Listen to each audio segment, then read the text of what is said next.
The old truck wouldn't start, and the single dad had exactly $4 in his wallet and a 9-year-old daughter in the back seat wearing her only nice dress. Today was supposed to be simple. Trade in the truck, walk away with something safer, something that wouldn't leave them stranded in a grocery store parking lot at 9 at night. He had no idea that in less than an hour, a stranger's cruelty would be the reason his whole life changed forever. But right now, all he could think about was turning that key one more time and praying it caught. It caught. Barely. The engine coughed like an old man clearing his throat, and the single dad let out a breath he didn't know he'd been holding. His daughter, Emma, leaned forward from the back seat and patted his shoulder. "It's okay, Daddy. Old Bessie just needs coffee too." He laughed, even though his chest felt tight. Bessie was 15 years old, had 210,000 miles on her, and a check engine light that had been on so long he'd started calling it a night light. But Bessie had also carried him to 2 jobs a day for 3 years, ever since his wife passed and left him raising Emma alone. He pulled into the dealership lot, the fanciest one in town, all glass and chrome and flags snapping in the wind. He almost turned around. Places like this made him feel like he was wearing a sign that said, "Doesn't belong here." But Emma needed a car seat that actually locked in right, and winter was coming, and Bessie's heater had died in October. So he parked between a Mercedes and a Lexus, feeling Bessie's rusted door groan in protest, and he told himself this was for his daughter. That was reason enough to walk through those doors with his head up. Inside, the air smelled like leather and money. Salesmen in sharp suits glanced at him, then looked away, deciding in half a second he wasn't worth their time. He didn't blame them. His jacket had a tear at the elbow he'd meant to sew for weeks. But one thing the single dad had learned since his wife died was that pride doesn't pay the bills, and neither does shame. He walked up to the counter anyway. "I'd like to talk about trading in my truck," he said. "Looking for something reliable for my daughter." That's when the CEO walked out of his office. Everyone knew him. Broad shoulders, expensive watch, the kind of walk that said the whole building belonged to him, because it did. His name was Richard Kessler, and he owned 4 dealerships across the state. He'd come out to congratulate a salesman on a big sale, but his eyes caught the parking lot through the window, and he saw Bessie sitting there like a wounded animal among the shiny cars. He turned to the single dad with a smirk already forming. "That your truck out there? The one that looks like it survived a war?" A few people near the counter chuckled. Emma, standing beside her father, gripped his hand tighter. The single dad felt his face burn, but he kept his voice steady. "Yes, sir, that's mine. She's old, but she's never let me down." Richard laughed, shaking his head like he just heard the funniest thing all week. "Buddy, I wouldn't take that thing as a trade-in if you paid me. You sure you're in the right building? This isn't a junkyard." More laughter. Emma looked up at her father, confused, sensing something was wrong even if she didn't understand the words. The single dad wanted to leave. Every instinct told him to grab Emma's hand and walk out, dignity intact. But then Richard said something that changed everything. He looked at Emma, this little girl in her nice dress, and said, "Sweetheart, tell your daddy he needs a real job if he wants a real car." The room went quiet. The single dad felt something inside him crack, not from anger at himself, but from watching his daughter's face fall. She didn't deserve this. She had never once complained about the truck, the hand-me-down clothes, the store-brand cereal. Not once. "Sir," the single dad said, his voice low and shaking slightly, "you can say whatever you want about me. But not in front of my daughter." Richard just smiled wider, enjoying the audience now. "Or what? You gonna trade up to a scooter?" The salesman laughed nervously, unsure if it was okay to laugh at their boss's joke about a customer, but too afraid of Richard to stay silent. Emma tugged her father's sleeve. "Daddy, can we just go?" Her voice was small. That broke something in him more than any insult could. The single dad knelt down to Emma's height, right there in the showroom, ignoring everyone watching. "Hey! Look at me! That truck out there has taken us to your school every single day. It took your mama to the hospital. It's not junk, baby. It's family. His voice cracked on the last word. Emma nodded, tears in her eyes, and hugged him tight around the neck. Richard rolled his eyes and walked back toward his office, muttering something about wasting good floor time on window shoppers. He had no idea what he just started. Because there was someone else in that showroom who saw the whole thing.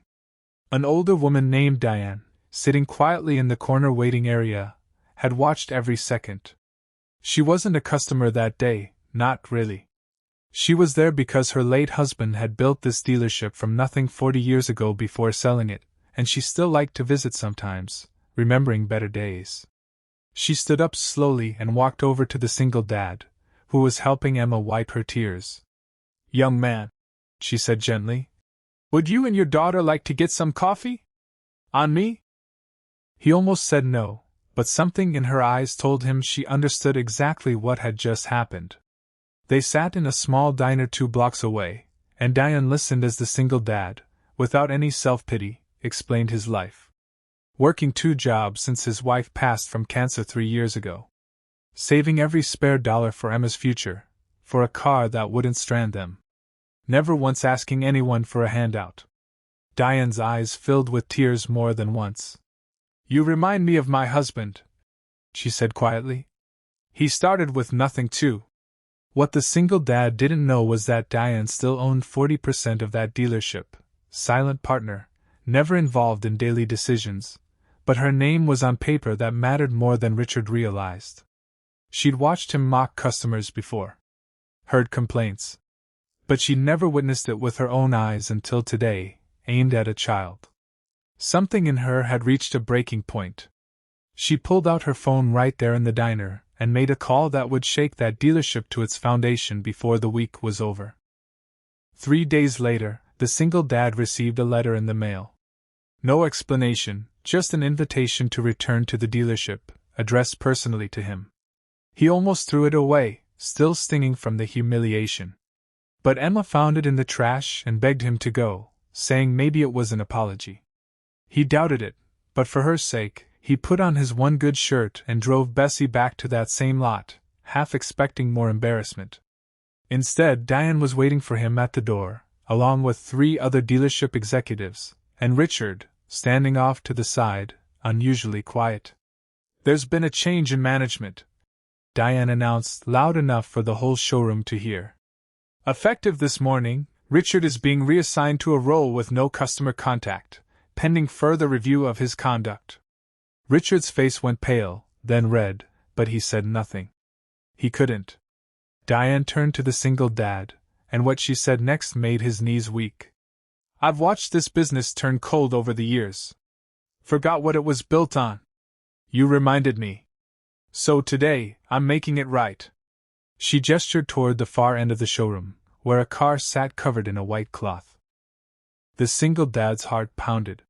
He thought maybe they were giving him a discount, or a free service package, something small to smooth things over. He was not prepared for Diane to pull that cloth away and reveal a brand new Rolls-Royce Phantom, gleaming under the lights, worth more than he'd make in 10 years combined. "This is too much," he whispered, stepping back. "I can't accept this. I didn't come here for charity. I just wanted a safe car for my little girl." Diane shook her head, tears in her own eyes now. "This isn't charity. This is cash, paid in full, in your name. Consider it recognition for a man who taught my dealership what dignity looks like, when a fool tried to take it from him." Emma grabbed her father's hand, eyes wide with disbelief, whispering, "Daddy, is this real?" The single dad couldn't speak.